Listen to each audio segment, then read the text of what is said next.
अस्सलाम वालेकुम and welcome back to my channel. I hope आप सब खैरियत से होंगे।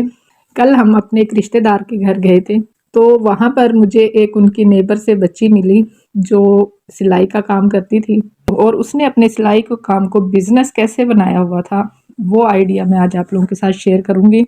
तो मैंने थोड़ी उससे डिटेल ली थी ताकि मैं आप लोगों के साथ भी शेयर कर सकूँ इस आइडिया को। हो सकता है कि मेरे इस आइडिया से काफ़ी बच्चियों के लिए आसानी हो जाए, क्योंकि हमारे यहाँ बहुत सारी लड़कियां घर बैठकर स्टिचिंग का काम करती हैं और बहुत ज़्यादा करती है, लेकिन इनकम जो है वो उनको फिर भी कम आती है। लेकिन उनको ये अंदाज़ा ही नहीं है कि वो अपने इस काम को एक बिजनेस की तरह कैसे चला सकती हैं।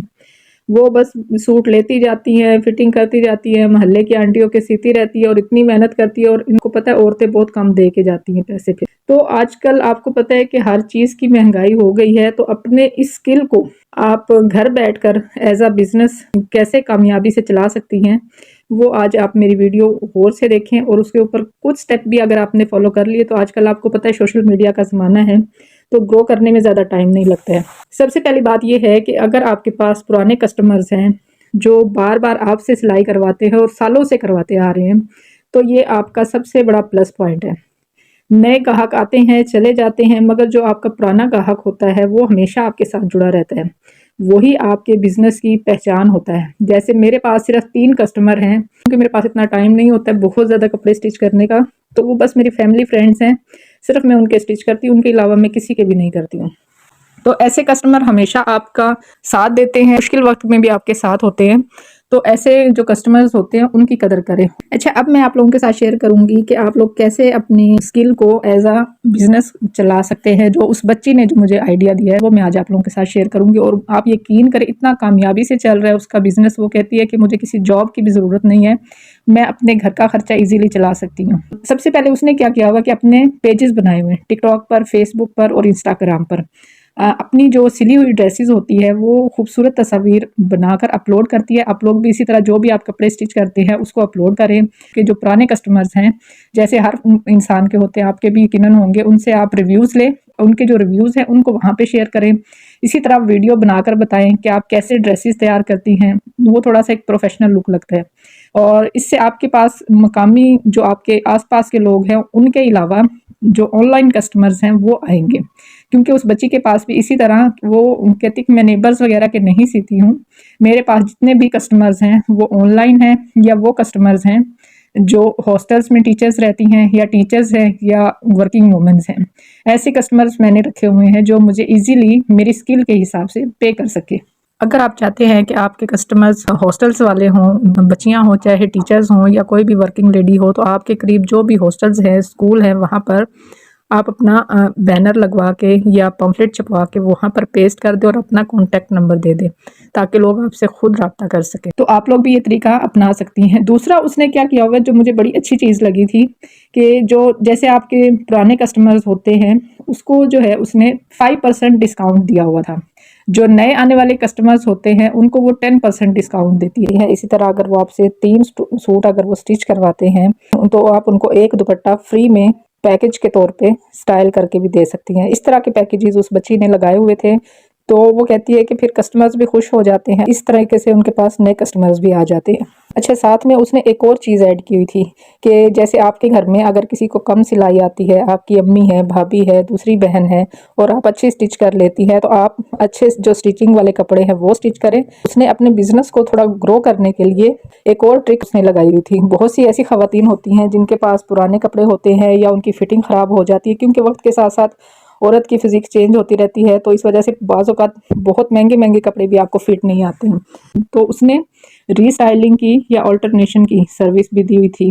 जैसे अगर किसी ने लंबा करवाना है या बाजू चेंज करवाने हैं या फिटिंग वगैरह ठीक करवानी है, तो इस तरीके की भी उसने ऑल्ट्रेशन वगैरह की भी सर्विस दी हुई थी।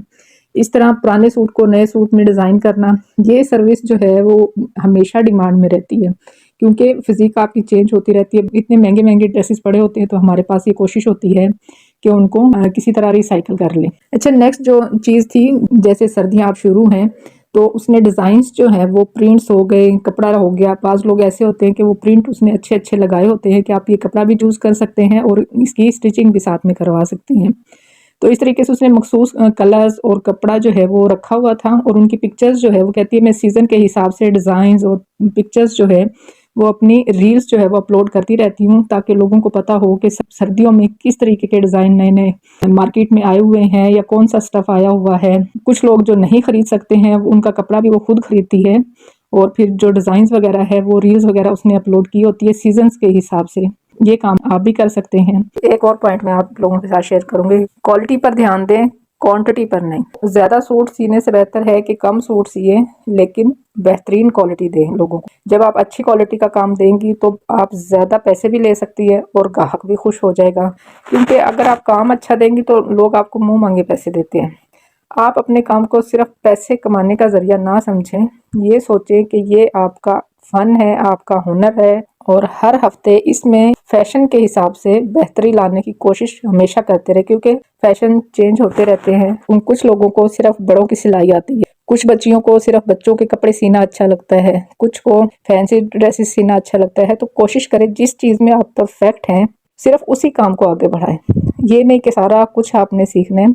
जिस चीज़ में आपको शौक है, आप परफेक्ट हैं, सिर्फ उसी चीज़ को लेके चलें। इसी तरह अगर आप अबाया या हिजाब वगैरह की डिज़ाइनिंग करती हैं, जो आजकल काफ़ी ट्रेंड में भी है, तो आप इसके ऊपर भी काम कर सकती है। अच्छा, अगर आपको लगता है कि ये हमसे नहीं होगा, ये मुश्किल है, तो एक बार कोशिश करके देख ले। कोशिश करने में तो कोई हर्ज नहीं। ये काम आप ऑलरेडी कर रही हैं और आप एज अ बिज़नेस स्टार्ट करने के लिए बहुत ज़्यादा इन्वेस्टमेंट भी नहीं चाहिए, क्योंकि कपड़े आपके पास आए होते हैं और मोबाइल आजकल हर एक के पास है। तो कोशिश एक दफ़ा ज़रूर करके देखें, हो सकता है आप कामयाब हो जाएं और आपको भी पता लग जाएगा कि आपके अंदर कितना टैलेंट छुपा हुआ है। क्योंकि आजकल सोशल मीडिया पर ऐसे ऐसे लोग भी कामयाब हो गए हैं जिन्होंने एज अ फन जो है इसको स्टार्ट किया था और फिर उसको प्रॉपर बिजनेस के तौर पर लेके चले हैं। ये छोटे छोटे ऐसे पॉइंट्स हैं, घर बैठकर स्टिचिंग के बिजनेस को कामयाबी से चलाने के लिए सिर्फ सिलाई का जानना ज़रूरी नहीं होता है।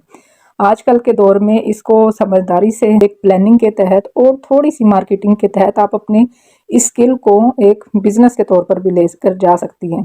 तो ये थी जी कुछ छोटी छोटी टिप्स जो मैंने उस बच्ची से सीखी थी, और यकीन मानिए ये आपके लिए इतनी हेल्पफुल साबित होंगी। अगर आप अपने इस काम को एज अ बिजनेस रन कर सकती हैं तो ज़रूर करें। इसमें बहुत स्कोप है और ये लाइफ टाइम चलने वाला कारोबार है, ये कभी नहीं ख़त्म होने वाला है। तो ये थी हमारी आज की वीडियो। आई होप आप लोगों को पसंद आएगी। वीडियो पसंद आए तो लाइक और शेयर ज़रूर कीजिएगा। चैनल को सब्सक्राइब करना मत भूलें। बहुत शुक्रिया। अल्लाह हाफिज़।